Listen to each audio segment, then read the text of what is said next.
Tao guide in Razor language. Starting with her weapons, her best in slot is of course Homa.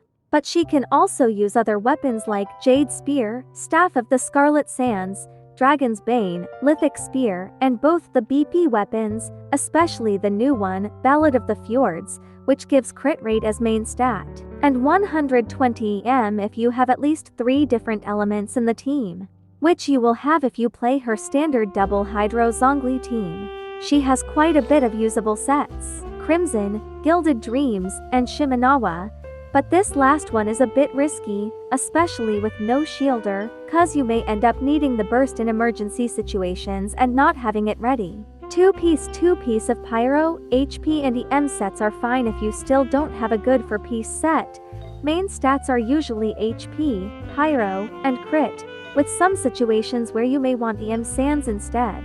HP sands are recommended if you're using weapons like Dragon's Bane or Ballad, or artifacts like Gilded Dreams or 2-piece of EM sets. And EM sands are usually more recommended for Homa, which already gives you tons of HP, or even Scarlet Sands, which gives double value to your EM thanks to its passive. But as a general rule, aim to around 200 EM, and from there focus more on HP if you can. Substats are crit rate and crit damage, EM, and HP. Energy is not that important. If you have some, that's good, if not, it's whatever. Constellations. C1 is huge. Not using stamina for your charged attacks is a pretty big deal, and around a 20% damage increase. Is not that C0 Hu Tao is bad, in the contrary, she is super good already, but she is a pain to play and I personally don't like jump cancelling. C2 increases the Blood Blossom damage and will also make Spirit Soother apply the Blood Blossom effect. C4.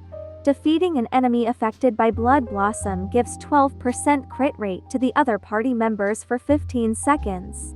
C6 makes her resist a fatal hit, and get a buff of 200% all elemental and physical resistance, and 100% crit rate for 10 seconds. Is worth going for C1 in my opinion, especially if you play her without a shield or you dislike jump cancelling. The other constellations are honestly not much worth, and C6 is more of a damage per screenshot thing. Talent priorities are normal attacks and skill, followed by burst, which is a nice nuke worth leveling. Her team is basically Vaporize with different variations. Her most standard team is with Xingqiu, Yellen, and Zhongli. Double Hydro gives her HP resonance, and Zhongli provides protection and shreds enemy resistance for both Hydro and Pyro. This is the best team, especially at C0, where you really want that shield. Another variation is Funerational, with basically Xiangling instead of Zhongli. This one dishes out more damage than the one with Zhongli, but is more risky, so C1 may help here. Double Geo with Albedo and Zhongli, which is her old school team, when back then we had no Yellen and the Hydro Resonance gave healing bonus instead of HP. It's still good, but double Hydro is preferable.